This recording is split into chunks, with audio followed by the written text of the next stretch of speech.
Guys, how are you? Uh, Today we will discuss about subject physics of 10th standard. और इसमें हमारा जो focus रहेगा वो किस पे रहेगा, लाइट पे। चैप्टर लाइट जो है आपका, और इसमें भी रिफ्लेक्शन, क्योंकि दो पार्ट है इसमें, रिफ्रैक्शन एंड रिफ्लेक्शन। तो अभी हमारा फोकस किस पे है, रिफ्लेक्शन।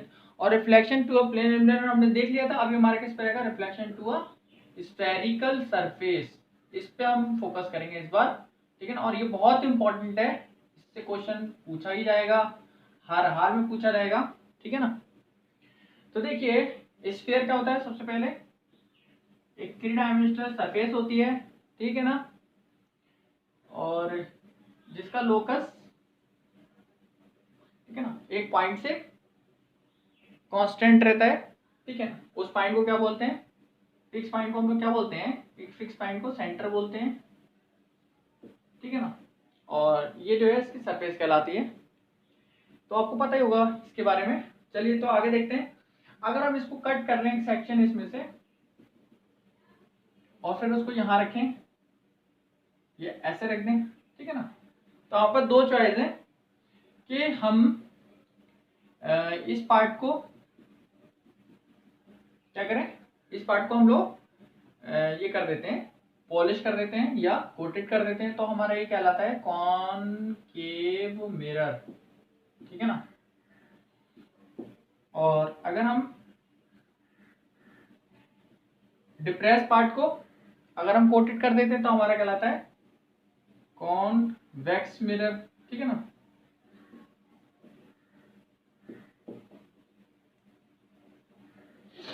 ठीक है, या फिर ऐसे कह सकते हैं कि जो रिफ्लेक्टिंग पार्ट है, अगर आपका डिप्रेस पार्ट रिफ्लेक्टिंग है, डिप्रेस पार्ट क्या है, रिफ्लेक्टिंग, तो कहलाएगा कॉन्वेक्स मिरर। और अगर बल्ज आउटवर्ड पार्ट अगर आपका रिफ्लेक्टिंग है तो ये कहलाता है कॉन्वेक्स मिरर, ठीक है ना। क्लियर हुआ। अब देखिए स्फीयर का एक सेंटर होता है, ठीक है ना। तो अब आपने जो सेक्शन कट किया है, ये वाला या ये वाला, ठीक है ना, दोनों एक ही चीज है, बस पॉलिश का डिफरेंस है और रिफ्लेक्टिंग पार्ट का डिफरेंस है। तो इसका भी एक सेंटर होगा, कैसे, इस कर्वेचर का, इसको कर्वेचर बोलेंगे या अपर्चर बोलेंगे, ठीक है ना। अपर्चर जो है सही वर्ड है एकदम। तो देखिए अगर आप इसको कंप्लीट कर लें, एक स्फीयर कंप्लीट कर लें, तो इसका भी एक सेंटर हो जाएगा। तो डिफाइन कैसे करोगे सेंटर ऑफ कर्वेचर को, एक टर्म आता है सेंटर ऑफ कर्वेचर, ठीक है ना, सेंटर ऑफ कर्वेचर कैसे डिफाइन करोगे, the centre of the sphere of which the mirror is the part is called the centre of curvature, ठीक है ना। जो स्फीयर का सेंटर है और जिससे आपने उस मिरर को कट किया है, उसको, उसी को ही क्या बोलोगे, उसी सेंटर को सेंटर ऑफ कर्वेचर बोल दोगे, क्योंकि अब वो कर्व सिर्फ कर्वेचर पार्ट रह गया, इसलिए उसको सेंटर ऑफ कर्वेचर बोल देते हैं। होता है स्फीयर का ही सेंटर है। और इसी तरीके से अगर आपने ये ऐसे स्फीयर कंप्लीट कर दिया तो ये क्या कहलाएगा, सेंटर ऑफ कर्वेचर। और इसको हम यहाँ डिनोट करेंगे काय से, सी से। ऐसे तो ज्यादातर सेंटर को ओ से डिनोट करते हैं, लेकिन यहाँ पर जो है कर्वेचर के लिए हम लोग सी यूज कर ले रहे हैं, centre of curvature, C for curvature, okay ना। सी फॉर सेंटर भी और सी फॉर कर्वेचर भी है। तो ठीक है ना, ये सेंटर ऑफ कर्वेचर आपका डिफाइन हो गया। इसको अगर आपको डेफिनेशन समझ में है तो रिपीट करके सुन लीजिएगा, ओके ना, मैं लिखवा नहीं रहा हूँ। फिर जो मिरर का एकदम मिड पोर्शन है उसको हम लोग क्या बोलते हैं, पोल बोलते हैं, ठीक है ना। पोल हिंदी में कहेंगे ध्रुव, ठीक है ना। तो ध्रुव को क्या करोगे, पोल, ठीक है। The centre of the mirror is called pole. almost mid part of the almost mid part of the mirror almost mid part of the mirror is called the pole, ठीक है। तो ये पोल आपका डिफाइन हो गया। और ये सेक्शन आपने कट किया, इसको अपर्चर बोलते हैं। जितना पोर्शन आपके पास होता है उसको क्या बोलते हैं, aperture, okay.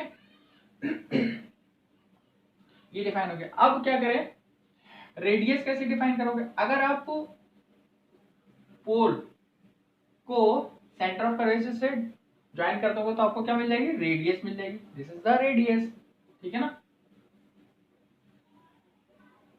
Radius of curvature, the line joining the pole and the, pole को पी से डिनोट करते हैं, लिख दिया मैंने पूरा, पोल पी से डिनोट करेंगे, पोल और सेंटर ऑफ कर्वेचर को जब ज्वाइन करोगे तो आपका क्या मिलेगा, आपको रेडियस मिलेगा। वैसे तो रेडियस आप कहीं भी कर्वेचर, सेंटर से कर्वेचर कहीं भी डिफाइन कर दोगे, वो ज्वाइन कर दोगे तो आपको क्या मिलेगा, रेडियस मिल जाएगा, ठीक है ना। तो आपका तीसरा हो गया रेडियस ऑफ कर्वेचर। ये छोटे छोटे टर्म है, इनको याद रखिएगा, ठीक है ना, वाइवा वगैरह में पूछ लेता है प्रैक्टिकल्स में, ठीक है।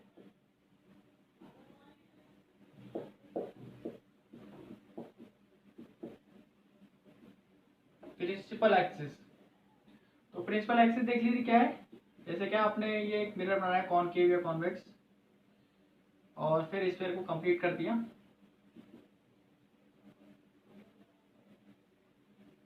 ये हुआ आपका, ये तो होता है मिड पोर्शन, क्या होता है, पोल होता है, ये होता है सेंटर। अब जो लाइन है जो पोल और सेंटर ऑफ कर्वेचर से पास हो रही है उसको क्या हम लोग क्या बोलते हैं, प्रिंसिपल एक्सिस कहते हैं, ठीक है ना, ये प्रिंसिपल एक्सिस हो गई। अब सबसे इंपॉर्टेंट टर्म हम लोग डिफाइन करने जा रहे हैं, फोकस ऑफ द मिरर। तो देखिए फोकस क्या होता है,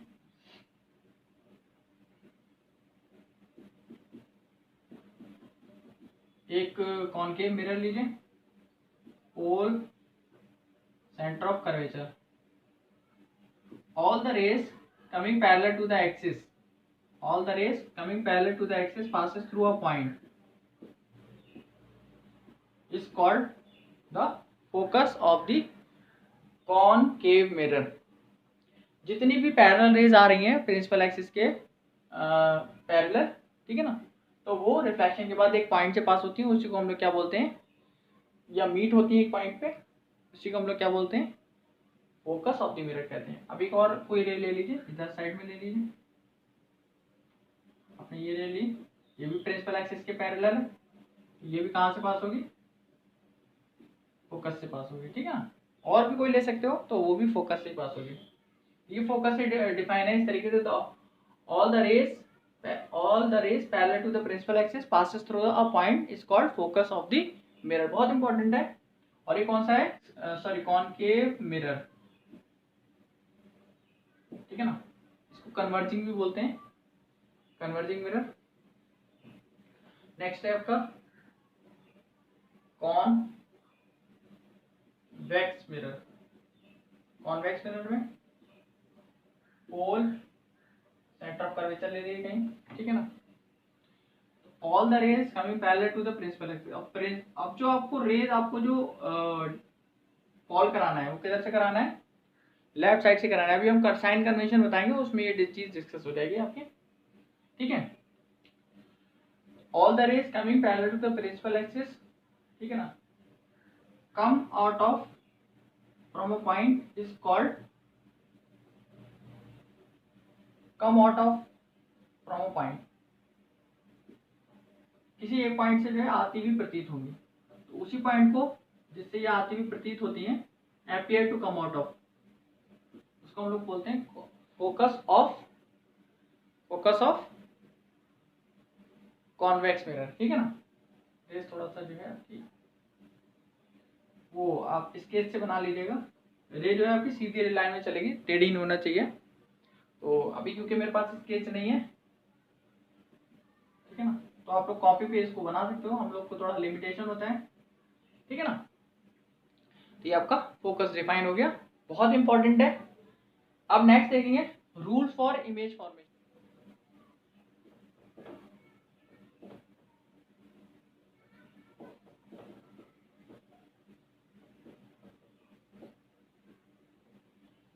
देखिए इसमें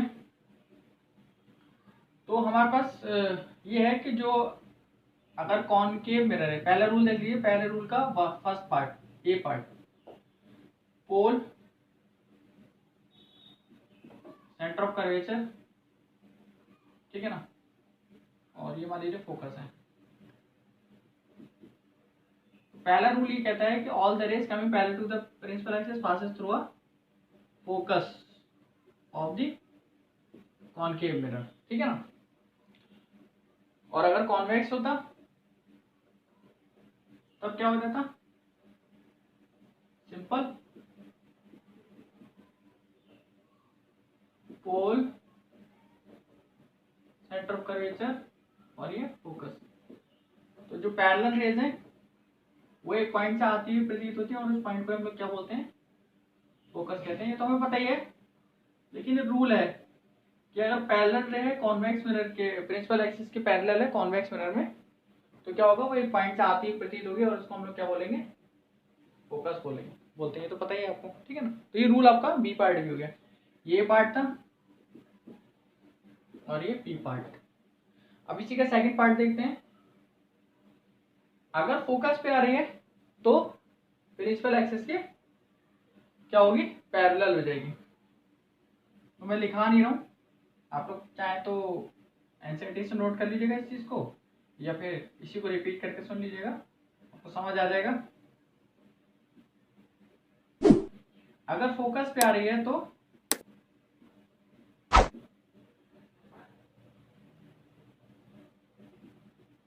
प्रिंसिपल एक्सिस के पैरेलल हो जाएगी, सॉरी कॉनकेव मिरर।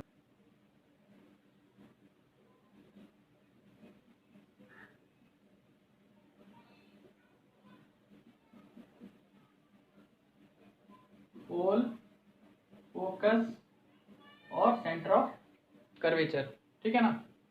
तो देखिए इसको क्या होगा कि अगर फोकस पे आ रही है तो फोकस पे आप कैसे आएगी, वर्चुअली आएगी, रियल में तो आ नहीं सकती क्योंकि फोकस आपका दूसरी तरफ है, ठीक है ना।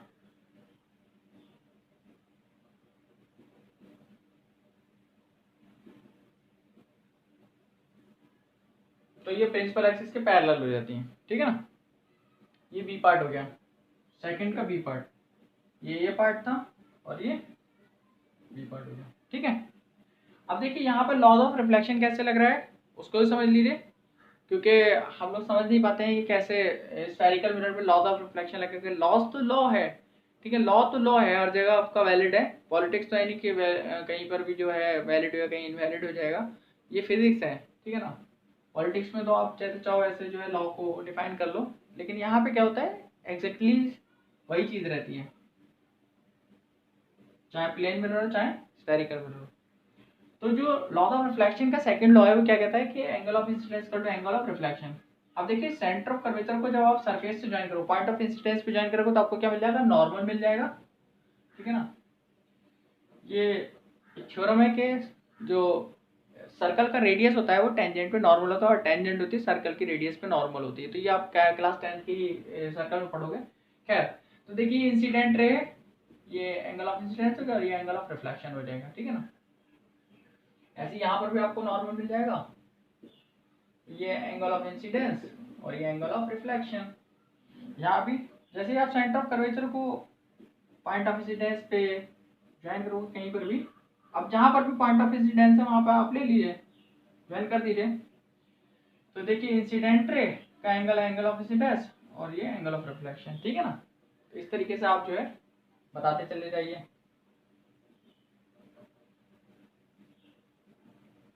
ठीक है। ये हो जाएगा आपका angle of incidence, angle of laws of reflection आपके जो है लग गए। इस चीज को समझ लीजिए, 4 रूल है, ठीक है ना। 2 रूल्स हो गए आपके, बाकी 2 रूल और बता रहा हूँ। फिर इमेज फॉर्म कराते हैं। थर्ड रूल देखिए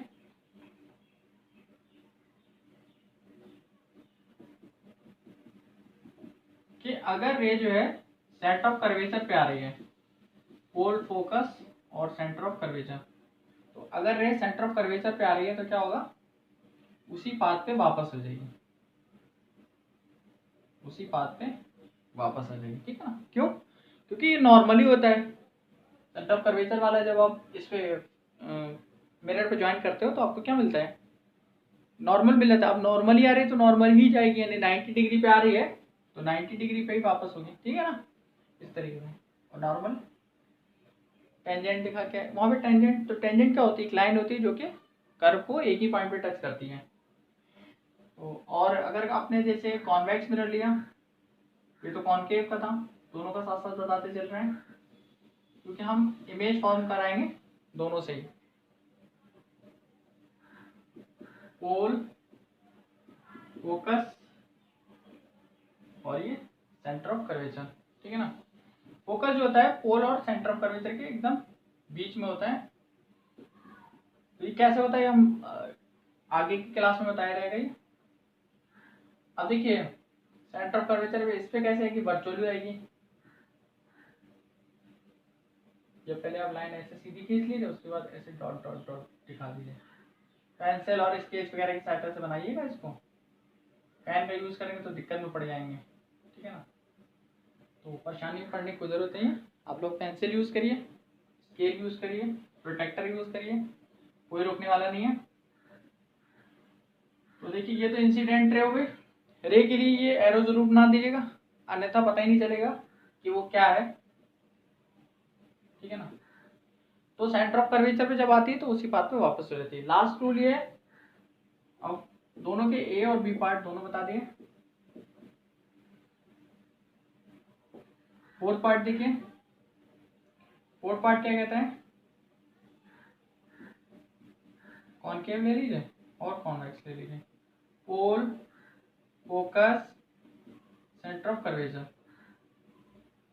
तो अगर ऑब्लिकली आ रही है, ऑब्लिकली यानी कि पोल पे आ रही है, तो पोल पे जिस एंगल पर आ रही होगी उसी एंगल पर क्या होगी, रिफ्लेक्ट हो जाएगी, ठीक। और ये तो कॉनकेव हो गया, कॉन्वेक्स का ही बना दीजिए। पोल, फोकस, सेंटर ऑफ कर्वेचर, ठीक है, इस तरीके से। ओके, जिस एंगल पर आएगी उस एंगल पे वापस हो जाएगी।